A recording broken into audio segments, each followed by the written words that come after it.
Hi everyone, Wolf Branch Homestead here, and we're going to do a short little walk out here with the goats on this cool late morning, early afternoon. It's just under 40 degrees Fahrenheit right now. Feels colder because the wind is blowing quite a bit. The goats are feeling happy though. They are always a little bit more hyper when it's cold.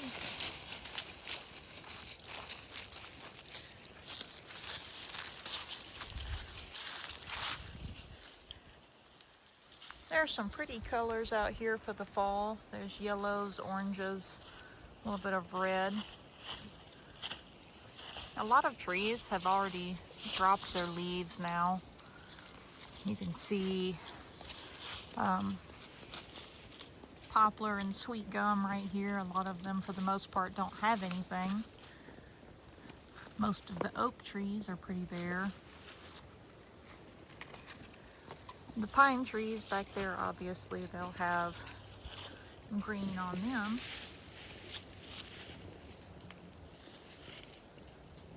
But still a little bit of color.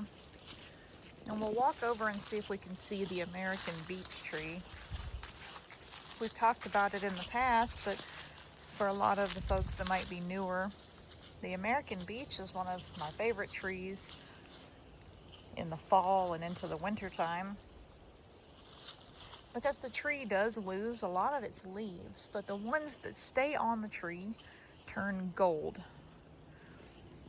That's why I like to say it's the gold of the woods, because you can walk around in the dead of winter, but you know where those trees are because you'll see a little stand of golden colored leaves from a distance. And the beech tree, like I said, even though it drops a lot of leaves, it does retain some of them, and they kind of dry and turn that golden brown, kind of tan color. I'm looking in the distance, but I don't see any of them that have really changed too much yet. But we'll go look at one. And the leaves on the beech are really interesting. I don't know how to describe it, but when they get to that coloration and they're on the tree still in the wintertime, the top side of them is kind of smooth, but the underside is a little bit felty, kind of fuzzy feeling. It's really interesting. The beech tree has a lot of different uses, and they can get pretty big.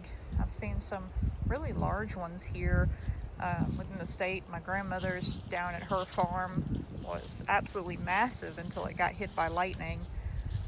But the goats always loved going down there and hanging around that tree. And these guys, they somewhat like to go over there by it, but they like to just walk around. We haven't really done too many goat walking videos because it has been still so hot and so grown up, but a lot of it's starting to die back now. It's just too overgrown still to go down by the branch. And we still have to look out for snakes here. But for any of our new folks here, there's Yusuke. The other white goat further back is his mom, Botan, and that's his dad, Kuwabara. It's hard to believe Yusuke is as big as he is now. He's taller than his mom, but he's not as big as his dad.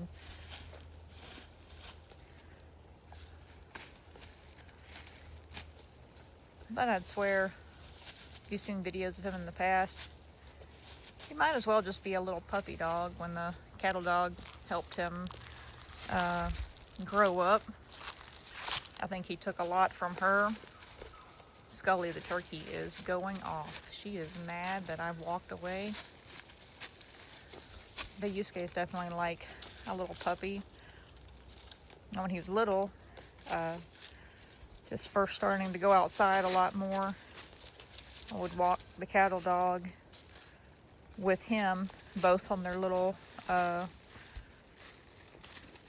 she had a collar on, but he would have a little harness, And then he got so used to that, you could walk him with a collar too. And I think he learned a lot about being sweet with people and how to walk with you from her. He's real intelligent too. We're gonna grab him a piece of brush and do some practice with him here since he knows a lot of cool things. But mainly the one I like to work on when we're out here in the woods is his recall, because it can come in handy for a lot of different things. The other two, his daddy knows a little bit. Mama, way back there, she's not as good with it. But we probably will put their collars with their bells back on them when we start doing further walks in the fall and the winter time here.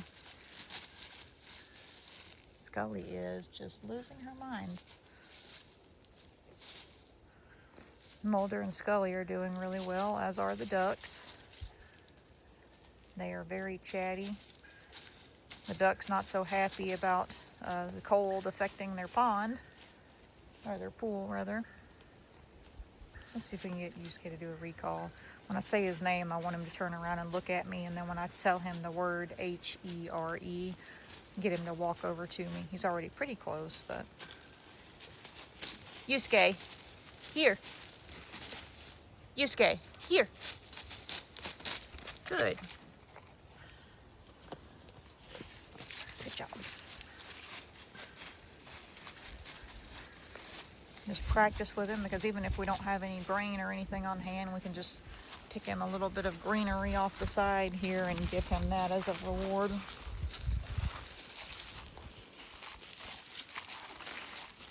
And it comes in handy if you have a goat that's really eager to learn, very feed motivated, or with any animal really. The recall is very helpful to have. Like the instance I like to use is, say you're walking out here in the woods and he doesn't catch it, but you see a snake up ahead across the trail, and you need them to come back over to you so you can turn around and go the other way and stay away from the snake. And I've learned with him, we saw a really big one like a year or two ago. I was kind of frantic about it when I was trying to call him back over to me, and he didn't recognize the tone of my voice. He didn't understand the way I was saying it to him. But then another time when it happened and I called him, at the normal tone and calmly, he came back over. So it's also important, if you're doing that, to keep the same tone you've been training with, not to be too panicked or frantic about it. So if you're doing recall, you gotta keep yourself calm too. But this will be kind of a short walk because it's much too windy.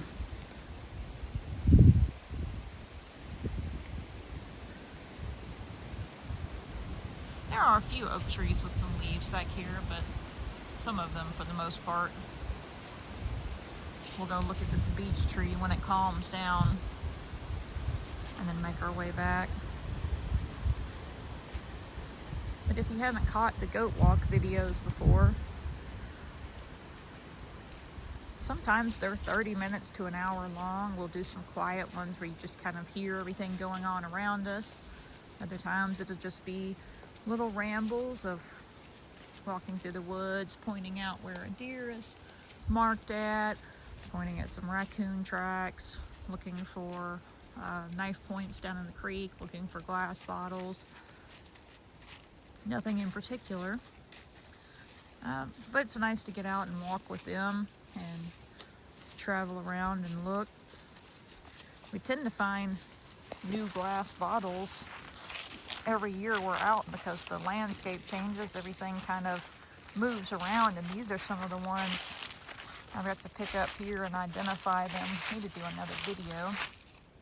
But these are some we found here recently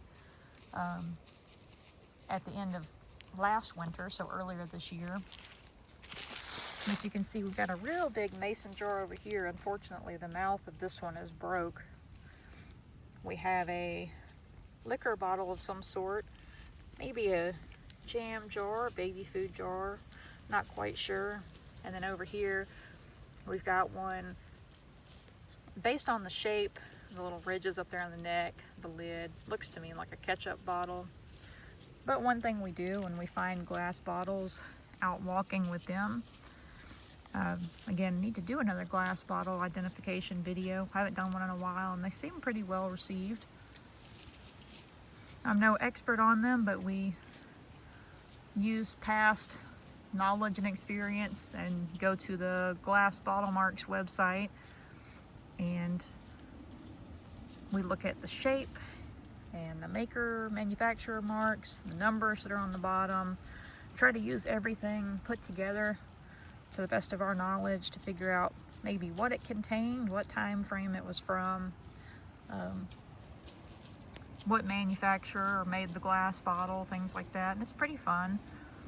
And again, you kind of learn, especially if you see kind of the same bottles in the same place like this. I think somebody might have dumped them. A lot of them are from the same time period, excuse me. But you kind of learn what's common out there. And definitely ketchup bottles are one thing I found a decent bit of. And also, well, that was rude. He headbutted Yusuke out of the way. And another one that's really common that I've found out here, or that we've found, has been the old brown glass Clorox bottles. And I've learned, you know, I found them, hadn't really seen them before, noticed them anywhere, and it was really cool to find them. I thought it was pretty interesting when you look at it compared to the plastic jugs you have now. They look pretty interesting. But you learn, for one thing, that, you know, it doesn't really break down. It just stays in the environment for so long. So trying to pick them up and get that glass out of the woods and out of the branch is helpful. But you also learn that something like that I thought was so unique and interesting, you start seeing them a lot more when you're out places. You'll see them at yard sales and flea markets, people selling them. And just how common it was for that time period to have bottles like that.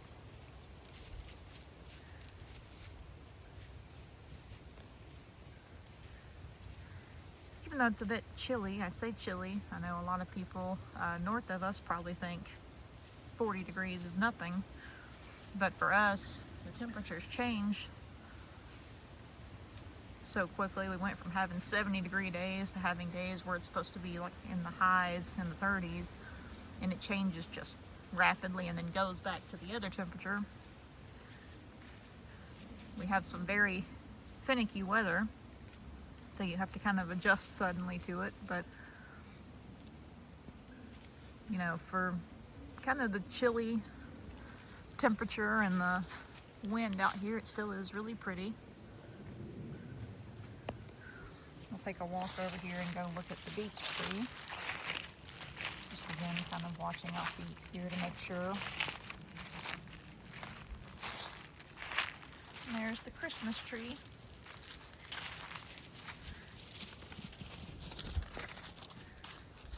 It's gotten really tall over the years. We first noticed it out here, it was about so right here. Now it's gotten fairly tall and kind of bushed out here. Used to could decorate it, and now it's just so wide you couldn't really do much with it, but it's just, we call it the little Christmas tree out here.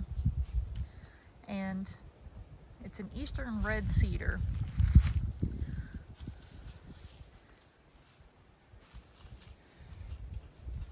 And that is one of the things that people like to use as a Christmas tree in this area, are the cedars, especially if you find just the right one. Like there's one over there, back in this cluster, not too tall, has some decent bushed out limbs on it.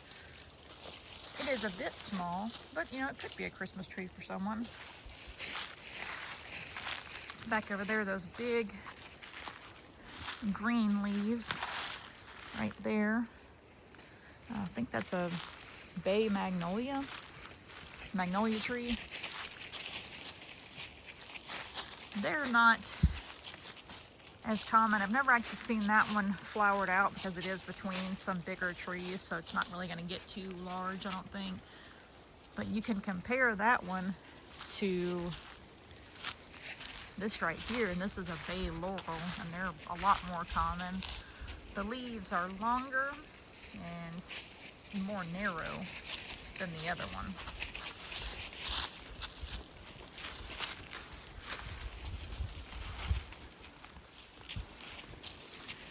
Now here we're getting into, there's an old oak tree that popped the top of it off during a storm, but right here, all this orange, green, yellow, that's the beech tree. And it's losing a lot of leaves already, and they're turning colors. There's another sweet bay there. I'm trying to find an example of the leaves to show you all. So here's one. I have to try to unfurl it a little bit here, but that's one of the beech leaves. And again, the top is very slick. And this is what color they'll kind of be when they stay on the tree. This is just one that's fallen down, but the top's kind of slick and shiny, and the underside is a little bit fuzzy feeling. Can't really pick it up on here that well.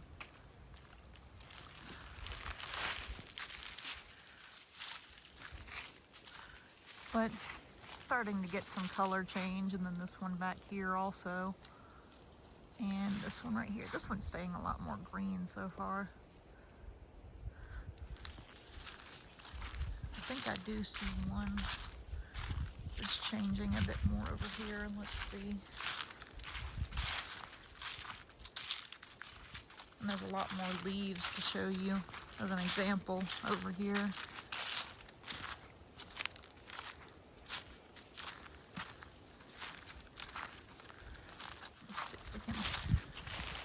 So here's where it's starting to turn colors. None of these are the real nice golden color yet, but you can see where the change is happening, and some of them are falling off. A lot of leaves up under it here. But there's a better example of the color right here that they're going to look like in the fall.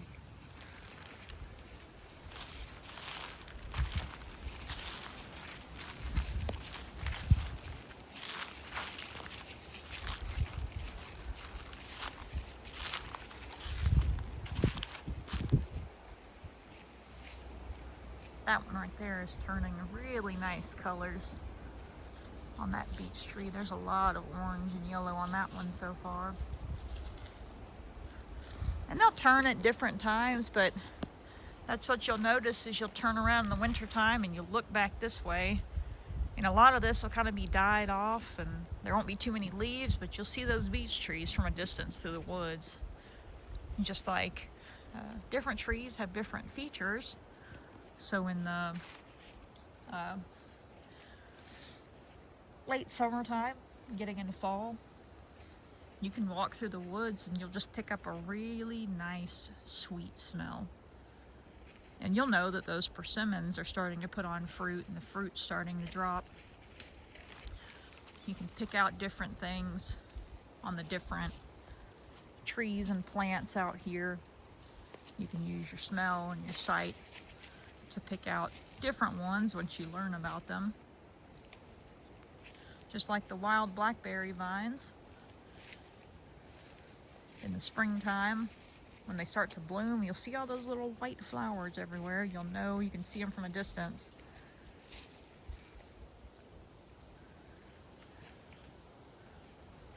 And even the muscadines, the wild ones, I can't really smell them that well, but you'll start to see them everywhere. You'll know, you'll look down on the ground and you'll just see all of them all over the ground, and you know you have a vine somewhere up ahead, because those vines, they will climb and climb and climb, and you'll see them up over your head in the trees, wrapped around.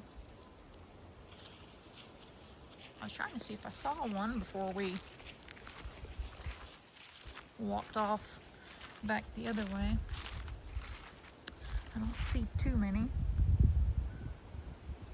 They're probably off the trail more. they will. They'll just run. Let's see. We'll step over here really carefully. I see one. I don't think it's a living vine anymore, but it's a good example. Right there, this big, thick vine you see coming out of the ground. An old muscadine vine, and you can see where, well, it looks like maybe that part's still surviving, but you can see it climbing up into this other tree here, way up there. That's what they do, is they'll run up like that. And even back there on that other little pine tree.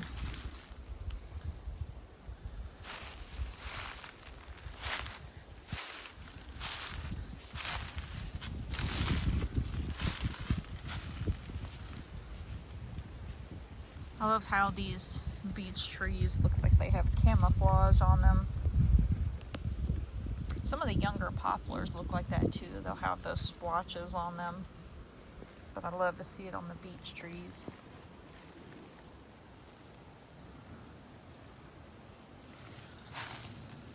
But it's time to walk back. We've been out in the woods for a little bit here.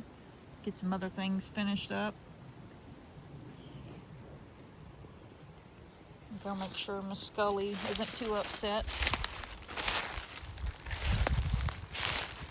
I gave them their food, but she just wants attention. She's not as cuddly as Mulder. Well, I say cuddly. He likes to peck you a lot. He doesn't do it to be mean or anything. He's just... I compare it to a dog, certain breeds, where they're real nippy, and that's just, you know, how they are. That's their behavior. It's not anything of them being aggressive. They just are really mouthy like that. You know, some really high active or high energy breeds, rather. Can't get my words out here. But that's what he reminds me of, is like a real high energy dog, where he's just like that. He likes to peck a lot. But usually it's when he, you know, sitting, you can be sitting down and he'll get up there on your leg and sit down, and he'll lay down. You can pat him on the back and he'll lay down. But he likes to just kind of be mouthy like that. He'll grab your hair, he'll grab your clothes. If you have a button on something, he wants to grab that. Scully's not as intense about it, but she's also not really cuddly like he is. I think I hear a jet somewhere, but not seeing anything yet.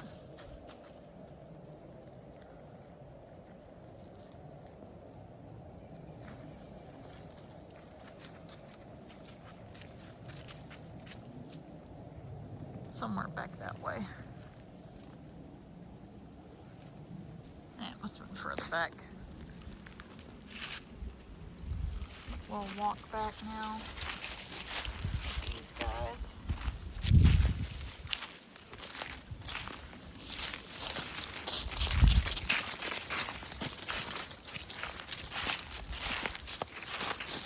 If you ever get confused when you see Yusuke and his mom, because they do look so similar.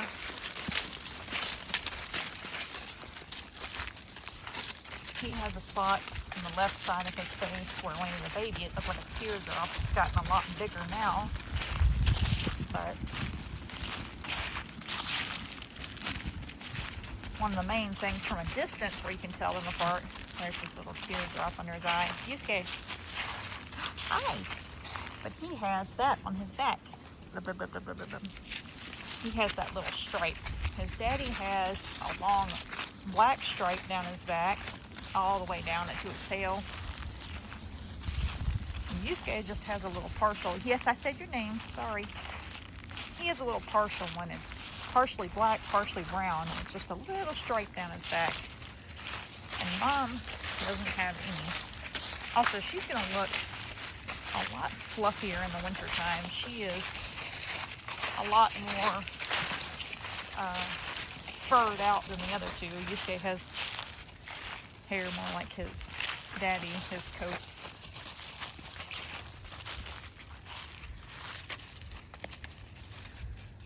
But you can see the difference if you look at them now, if you can tell.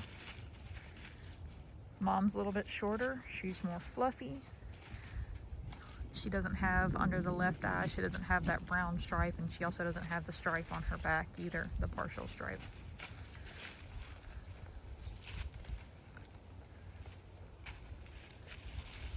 But we got a decent walk in, a little bit longer than expected. Again, just really pretty, clear day, windy, a little bit chilly. Going to be chilly later on today into the night. And then the rest of the week it'll warm back up, and hopefully we can get some more bird streams started, since they've been pretty active.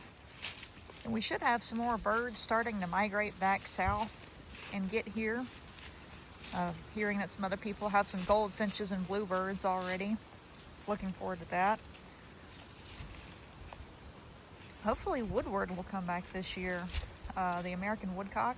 We have one that likes to stay. It'll come back every year and stay with us before it migrates back. But usually Woodward comes around and stays with us during this time into winter time. Haven't heard it yet, but Woodward has a thing about always hanging around the goats. So when you see them is usually first thing when the light starts coming out in the morning, and then right there at sunset when it starts getting dark out. Woodward's usually hanging right around where the goats are, right on the starts of the trail and over next to their pen. We haven't seen or heard Woodward yet, but hoping that we'll see our little friend.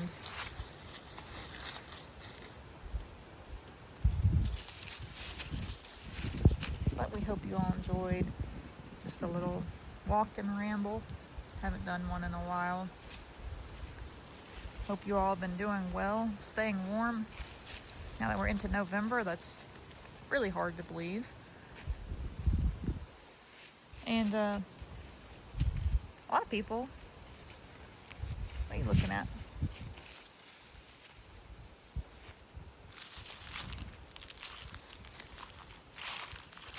Watching her. She got really alert for some reason. But you know, we're out of Halloween now, and some people are already starting to decorate for Christmas. And for a lot of people, this holidays coming so soon can kind of be overwhelming. There's some people that are just having a really tough time, or the holidays don't feel quite as joyful. People that have a lot of stress going on, or the holidays might not bring good memories for them. And if you're one of those people, I hope that the holidays can feel a little less stressful, a little less sad for you, and that you find some peace and joy in the season.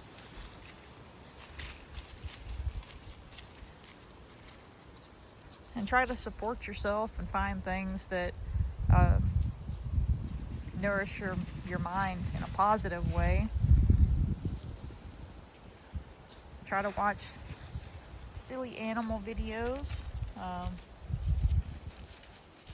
Listen to some good upbeat music. Go out and have some fun. Go see a movie. Go treat yourself to a nice meal, or do a little bit of shopping. You know, just something to kind of treat yourself and help yourself feel a little bit better. I hope that makes sense. I think we've all been there and been through that. And like I said, you know, especially with everybody starting to kind of decorate already, it can feel a little bit heavy, especially if it's been a really tough year. Or like I said, if the season is kind of difficult for you each year. So hopefully, you know, we do share a little bit of stuff around the holidays here, not too much, just a little bit, usually of a little seasonal bird stream, or like some lights somewhere, something like that. Picture of some of the ornaments we've got for the animals. But hopefully not only with the channel here and some of our videos, but you know, other places you watch too. Hopefully that can uplift you and make you feel a little bit better if it's a tough holiday, and if it's a good one, if you're ready for Christmas, ready for the holiday season, and you're looking forward to it. You're doing some gift shopping already. You've already got stuff. If you're like me, you know, you already have some stuff wrapped. Hopefully it stays just a really good, happy season for you, and you get to spend lots of time with loved ones. And even if you don't have any loved ones you can visit with, you know, spend some time with friends. Even if your friends aren't too close to you, make sure you call and check in on people, even if you're not one to call. I know nowadays that's kind of old-fashioned to even call somebody, really. But even then, just make sure,